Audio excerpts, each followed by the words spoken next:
My channel electrical solution hub. তা আজকে আমরা এই ভিডিও জানতে পারবো একটি ইনভার্টার 1.5 টন এসি 5 স্টার একদিনে ও এক মাসে কত টাকা ইলেকট্রিক বিল খরচা হতে পারে। তা আজকের দিনে অনেকের বাড়ি এসি চলছে, আবার অনেকে ভাবছেও এসি কিনবে। তা এসি কেনার আগে অবশ্যই জেনে রাখা দরকার একটি 1.5 টন ইনভার্টার 5 স্টার এসি এক মাসে কত টাকা ইলেকট্রিক বিল খরচা হতে পারে। তা এসিতে প্রধানত দুটি ইউনিট থাকে, একটি আউটডোরে থাকে কম্প্রেসার ইউনিট, আর একটি রুমে থাকে একটি ইউনিট। নন ইনভার্টার এসির থেকে ইনভার্টার এসির কারেন্ট খরচ অনেকটাই কম হয়। সবার প্রথমে আমাদের জানতে হবে একটি 1.5 টন ইনভার্টার এসি কত ওয়াট হয়। 5 স্টার ইনভার্টার এসি সাধারণত 1800 ওয়াট হয়ে থাকে, আর বাইরের আউটডোর কম্প্রেসার যে পাখাটা করে সেটা 80 ওয়াট ধরা হয়। প্রথমেই বলে দিচ্ছি, এসি টানা চললে ইলেকট্রিক বিল কম আসবে। আর যদি আপনারা মনে করেন যে 1 ঘন্টা চালালাম, 2-3 ঘন্টা বন্ধ রাখলাম, আবার 2 ঘন্টা চালালাম, এই ক্ষেত্রে কারেন্ট খরচ অনেক বেশি হবে। ভিডিওটি সম্পূর্ণ দেখবে, পুরো ব্যাপারটা বুঝিয়ে দেবো। আমি একটি ইনভার্টার 1.5 টন এসি দিনে 10 ঘন্টা চালানো হিসাবে একদিন ও এক মাসে কত টাকা ইলেকট্রিক বিল আসবে তার একটা মোটামুটি হিসাব বের করে দিচ্ছি। তাছাড়া রুমের আকার, রুমটি কতটা ছোট বা কতটা বড়, বা রুমটিতে সূর্যের আলো কতটা পরিমাণে পড়ছে কি পড়ছে না, বা রুমের যে ডোরটা আছে বেশি বন্ধ বা খোলা হচ্ছে, সে পরিপ্রেক্ষিতে এই হিসাবটা একটু কম বেশি হতে পারে। Inverter 1.5 ton inverter AC electric bill খরচ একদিন ও এক মাসে কত হতে পারে।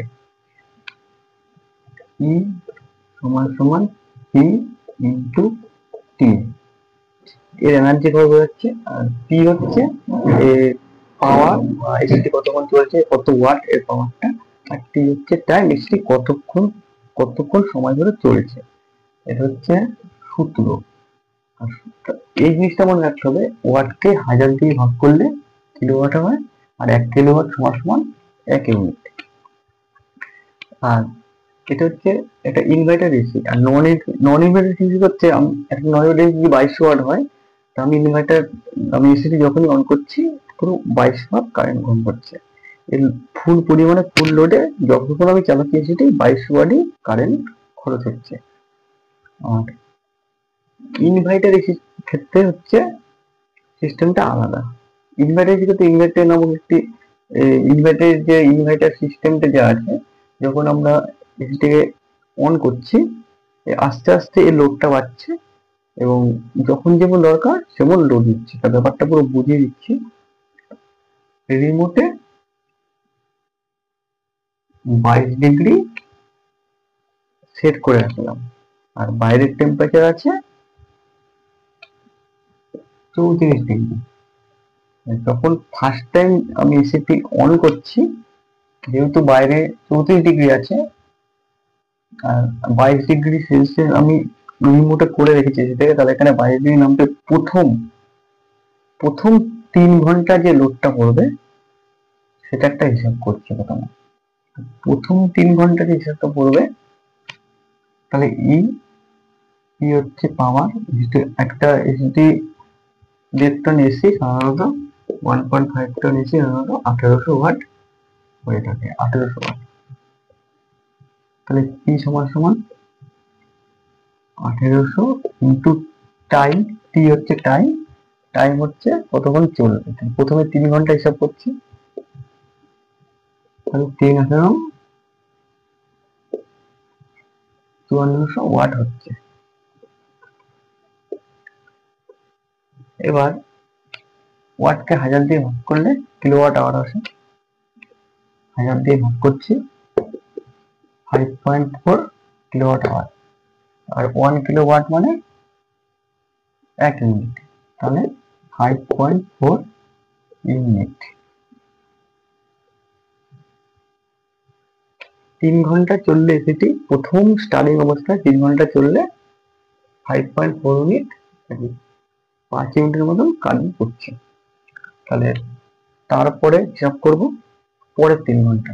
তা পরের 3 ঘন্টা লোডটা আরো কমে যাবে, যেহেতু আমার তখন 34 থেকে তখন সেই মুহূর্তে 28 কি 27 ডিগ্রি সেলসিয়াস নেমে গেছে, তাহলে 22 ডিগ্রি নামতে হবে আমাদের।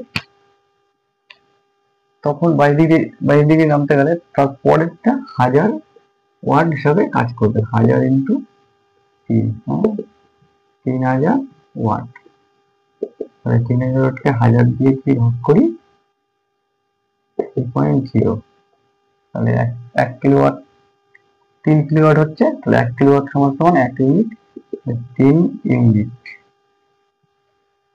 তাহলে পরের যে 3 ঘন্টা এসিটি চললো, 3 ইউনিট কারেন্ট পড়লো, 3 ইউনিট। প্রথম স্টার্টিং অবস্থায় 5 ইউনিট পড়লো, পরের যে 3 ঘন্টা পড়লো 3 ইউনিট, তারপরে 3 3 6 ঘন্টা হয়ে গেল, আর বাকি থাকলো আরো 4 ঘন্টা। পরের 4 ঘন্টা আরো কমে গেল লোড, তখন 500 ওয়াট ইন্টু 2, পরে 2 ঘন্টা হিসাব করছি, তাহলে 1000 ওয়াট হচ্ছে। 1000কে 1000 দিয়ে ভাগ করলে এখানে 1 ইউনিট কারেন্ট পড়ছে। তাহলে পরের 2 ঘন্টা 1 ইউনিট পড়ছে।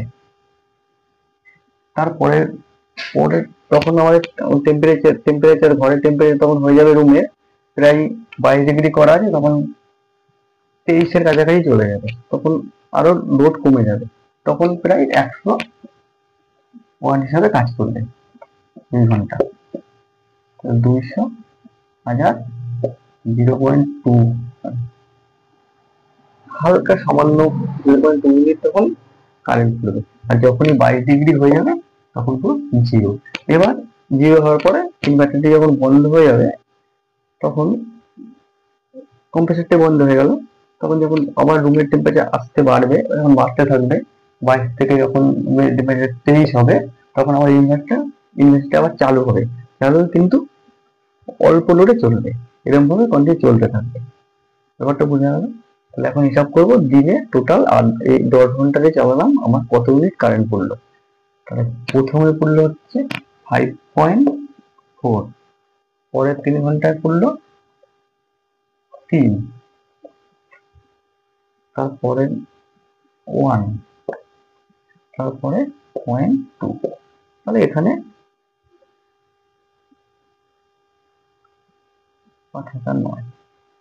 9.6 ইউনিট 8 ঘন্টায় আমার কারেন্ট পড়লো। 9.6 ইউনিট পড়লো 8 ঘন্টায় দিনে 8 ঘন্টা চালালে একদিনে, তাহলে 9 ইউনিট ধরলাম, আমি 10 ইউনিট ধরলাম, 10 ইউনিট দিকে কারেন্ট পড়ে একদিনে, তাহলে ইলেকট্রিক বিল যদি 7 টাকা ধরে হয়, তাহলে আমার 70 টাকা একদিনে হচ্ছে। একদিনে আমার টোটাল কারেন্ট খরচা হচ্ছে 70 টাকা। তাহলে সম্পূর্ণ হিসাবটা বোঝা গেল, একটি ইনভার্টার এসি দিনে আমার 70 টাকা ইলেকট্রিক বিল খরচা হচ্ছে। তাহলে ইনটু 30 দিনে 2100 টাকা আমার ইলেকট্রিক বিল খরচা হচ্ছে। এবার এসিটি চালানোর পদ্ধতি, রুমের কতটা টেম্পারেচার, সবকিছু মিলেমিশে এটা একটা কম বেশি হতে পারে। আর এসির গায়ে ওয়াট লেখা থাকে, কিন্তু লেখা থাকে 1400 ওয়াট, 1500 ওয়াট, 1600 ওয়াট, কিন্তু আসল যদি ওয়াট মিটার দিয়ে দেখা হয়, দেখা যাবে দুটো অবস্থায় বেশি হয়। এটা আমি একটা পুরো নির্মূল একটা হিসাব তোমাদেরকে তুলে ধরলাম। ভিডিওটি ভালো লাগলে একটি লাইক করে দিও, আর চ্যানেল ভালো লাগলে অবশ্যই চ্যানেলটি সাবস্ক্রাইব করে পাশে থাকা বেল আইকন ক্লিক করে নোটিফিকেশন অন করে রাখো। এই থেকে নানা গুরুত্বপূর্ণ ভিডিও সবার প্রথমে দেখে নেওয়ার জন্য। দেখা হবে পরে একটি গুরুত্বপূর্ণ অন্য একটা ভিডিওতে। টাটা।